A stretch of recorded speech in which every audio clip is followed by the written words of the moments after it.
Hey friends, Mark Mandel here.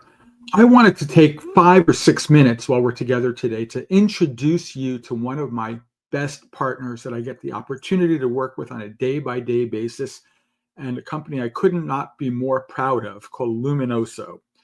I want to show you their website right now so you know exactly who I'm talking about. So Luminoso is a AI-based text analysis company built specifically for CX folks to take any customer experience data from your surveys to your contact center to product reviews, complaints and correspondence, whatever it is, bring it into this AI engine and uncover and unpack what's really going on in all those customer conversations and feedback. Let me show you for just a few minutes while we're here what I mean, because I'm going to tell you this and just take this as fact. Most of the other text analysis tools, from the big companies out there to the small ones, all tend to be overcomplicated, hard to navigate, expensive to buy and use, and extremely time consuming in terms of the level of effort into maintaining the system going forward. Let me give you a look at Luminoso now, because my friends, these guys at the company have been hard at work to continue to upgrade their system and to roll out a brand new version, almost like a brand new product of their version. In this case, it's call it Luminoso Next Generation. And this is what I want to show you. If I could tell you, one of the key hallmarks of Luminoso is fast time to insight. I want to show you just what I mean by fast and easy. Let's take a data set that we don't know anything about, load it in, and start to unpack it for information, okay? So I'm going to say, let's make a brand new project. It's going to say, what project do you want to build? And you'll see in a moment, it's going to give me the opportunity to bring in some data that, again, I just, in this case, pulled out of a survey from an airline. So I'm going to move that window over a little bit. I'm going to grab this CSV file here and just drop it in the application. You'll see the minute I let that go, it's already parsed the entire data. It sees there's 250 records in that system.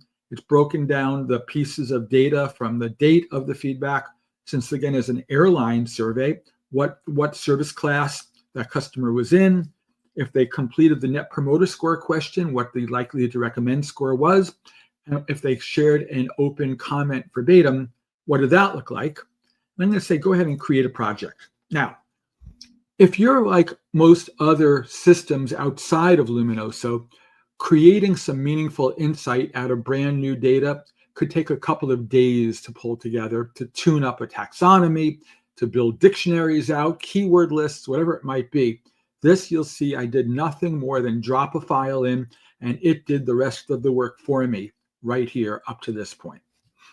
Nothing more to worry about here. If I was to go into the system now, you'll see just a couple of mouse clicks allows me to start to really take advantage of the AI. Well, it's done already for me. It's uncovered a lot of interesting insights that we'll come back to in a second.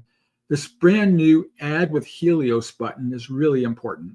So I press the Add with Helios, and you're going to see in just a moment, the AI in the Luminoso system is going to go through all those records of information and start to classify them into themes and categories and topics that you're going to see are completely readable and logical with no manual effort to get that done. And you'll see it's just about done. It's working through the list now, and you'll see it's just about done in just a second. While it's working on that, let me take us into another screen here and show you a little bit about how far we can take these insights now. So I'm going to open up one of the brand new Luminoso screens. This is going to be their new visual analysis platform of that data set that we just loaded in here.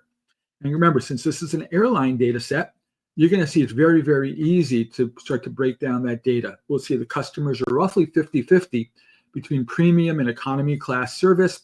You're going to see in this example that I built out about 250 records of data with an average likelihood to recommend score of only a 6.5, but surprisingly a Net Promoter Score of actually a -4. If I was to scroll down a little bit in this screen, you're going to start to unpack some real insights here. Again, generated for me automatically. Things like breaking down the things that are in the feedback to things like seat comfort and food quality and flight reliability. Not only do I get actual exact matches, but you're going to get conceptual matches as well, kind of AI generated matches as well, for every one of these topics that it's found, as well as an AI write-up on the side of my screen here, where you're going to interpret the data and the chart that it just generated. Coming down here, we get a little further along. You'll see that there's breakdowns, in this case, of the major and significant themes, as well as some trending of that over time. In this case, breaking down things like impact and sentiment, how many are positive, how many are neutral, how many are negative, and the impact on some structured variables, again, breaking that even down by service class. Taking a look at sentiment now, you're going to see the sentiment, one of the sentiment charts here, where we start to break down things again like luggage handling, and cabin cleanliness, and seat comfort, negative, neutral, positive. You're going to see the total breakdowns here, all without any setup. And it's, I should point out, concept level sentiment. So in this case, it's not like one sentiment score for an entire verbatim. You could have verbatims that have 3 or 4 or 5 topics that surface in them, and you'll get sentiment for each, as well as, again, an AI-generated summary on the side of the charts. Very cool. You're going to see down here, if sentiment fluctuates over time, what's getting more or less positive or more or less negative over time. And again, summarization on the right here, where you got to start to say what's going on in that data to make it super quick and easy. Things like share of voice. So as we go from March to April to later on in April, you're going to see what percentage of the conversation is about seat comfort. And again, broken down by service class. Flight reliability, food quality, and so forth. We took likelihood to recommend drivers, so things like seat comfort and staff service. We're starting to trend this and start to connect the dots now between what do they talk about and how they feel about the service that they received. And coming down here a little bit further, let's talk about impact. Impact might be the single biggest chart in the entire platform. This is where we take all those topics and themes that we've already bubbled up. Again, seat comfort, food quality, boarding process. And we're trying to link them between a conversation that a customer had and, in this case, their net promoter score. And we're seeing a lot of these things had highly positive impact.